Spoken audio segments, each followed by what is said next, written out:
What was initially announced as a celebration of ARMY, the global fandom that has supported BTS through every milestone, is now spiraling into a heated controversy.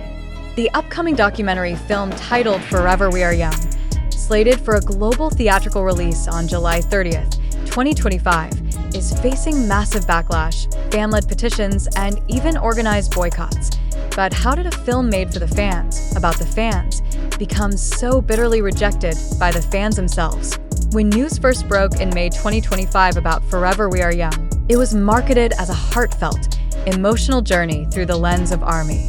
The trailers promised unseen footage, fan stories from around the world, and a reflection on how BTS changed millions of lives. All without relying on the group's direct participation. For many, it sounded like a long overdue spotlight on the unsung heartbeat of BTS, the fans. But within days of the announcement, the narrative began to unravel. Social media turned hostile almost overnight. ARMYs began raising red flags about the production company's background, the director's alleged political leanings, and most importantly, the complete absence of BTS's involvement. This is being framed as our story, one fan wrote on Reddit, but it feels more like a business decision, using our emotions. The backlash intensified when reports emerged claiming the film's distribution partner has direct financial ties to investors who support pro-Israel media ventures, a move seen as deeply offensive by many fans who are vocally pro-Palestinian. HYB, BTS's label, has so far remained silent, fueling even more frustration within hours. Hashtags like #BoycottForeverYoung, #ARMY is not for sale, and #NoBTSNoWatch began trending globally. Petitions gathered hundreds of thousands of signatures demanding cancellation or transparency. ARMY hubs across Latin America, Southeast Asia, and the Middle East announced offline boycotts and protests at major theaters.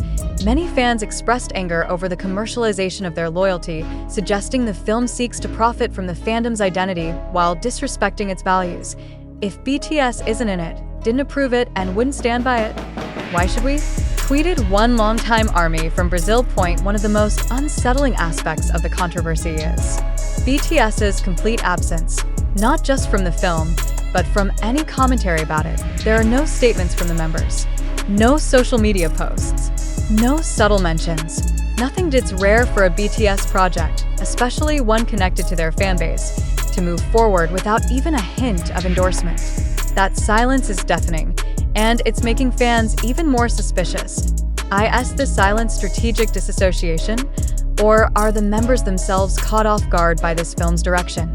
While many ARMYs are actively rejecting the documentary, a smaller group believes the project could still serve as a tribute to fans and shouldn't be dismissed outright. This has caused fissures within the fandom, usually known for its unity. Debates rage on fan forums. Arguments break out under BTS tweets. What was meant to be a celebration is now a cultural fracture. As the film's release date approaches, the BTS community finds itself grappling with bigger questions. Who really owns the narrative of BTS? Can fans' emotions be used as marketing assets without consent? Does silence from the group mean approval or refusal? And perhaps most importantly, what does it mean to be ARMY if even your own story is being told without your voice? With just weeks to go before Forever We Are Young hits theaters, fans are demanding HYB speak up. The label's continued silence could have long-term consequences, not just for the film, but for its reputation as BTS's guardian. Meanwhile, many fans are preparing alternative plans for July 30. Global online blackouts, campaigns fan-made documentaries to counter the narrative open letters to HYB and BTS requesting clarity. One thing is certain. This story is no longer about a film. It's about control, ownership, loyalty, and the line between celebration and exploitation. And with BTS now back from military service, the stakes are higher than ever. Will the group remain silent? Or will they once again speak for the fans who've never stopped speaking for them?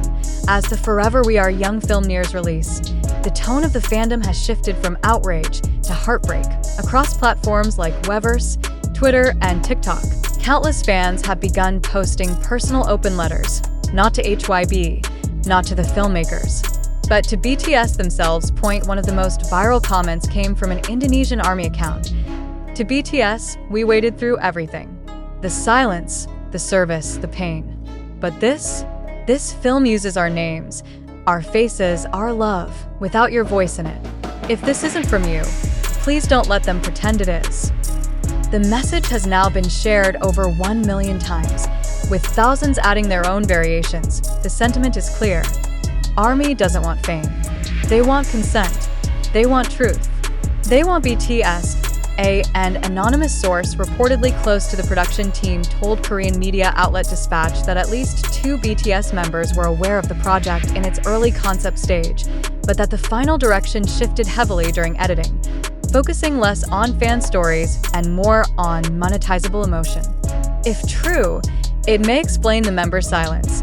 They may have initially supported the idea, only to watch it evolve into something unrecognizable and unendous. Now fans ask, will BTS address the controversy? Or are they being silenced by corporate pressure? Some fans believe the members are waiting for the dust to settle. Others think they're trapped, unable to denounce the project without risking backlash toward the production team or fellow fans who participated in good faith.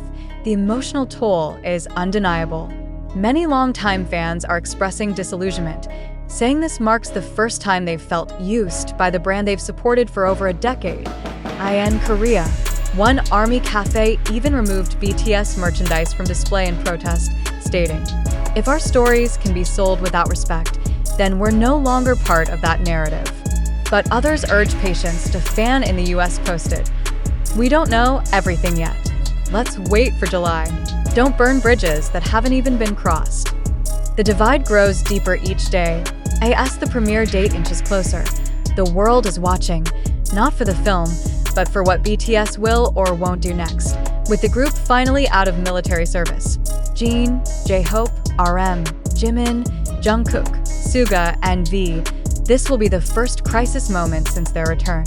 And it may set the tone for everything that comes after. If they remain silent, fans may feel abandoned. If they speak out, it could spark industry shockwaves. If they reclaim the narrative, this backlash could become a turning point. At its core, this controversy touches on something deeper than marketing missteps or misplaced trust. It's about ownership of identity. Who gets to speak for ARMY? Who gets to profit from their stories? And most painfully, who gets to define what it means to love BTS? Because to millions of people around the world, BTS is not just a group, they're a lifeline, a sanctuary, a memory of survival. Forever we are young, the title says. But to many, the truth feels closer to forever we are used.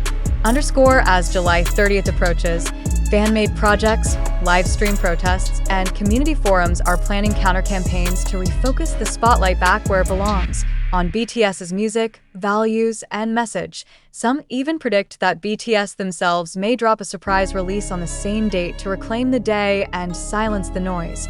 But as of now, no official statement has been made. The silence continues, and the question echoes louder than ever.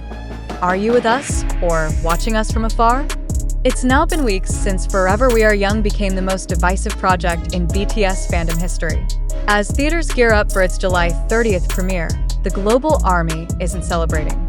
They're grieving what feels like a betrayal, grieving what feels like being spoken for without being heard, and most of all, grieving the silence from the 7 people they trusted most.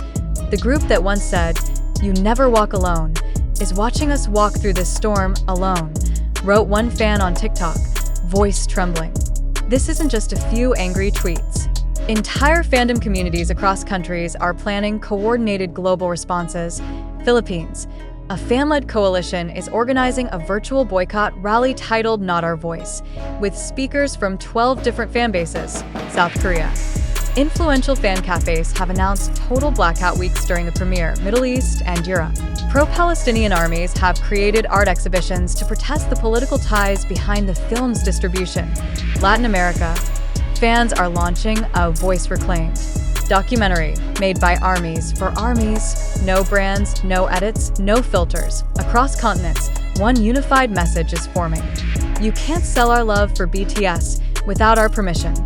The fandom is at a breaking point.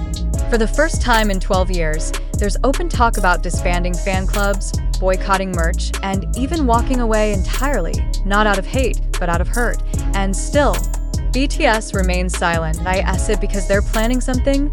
Or is it because the machine around them has become too big, too controlling, too far removed from the message they once lived by?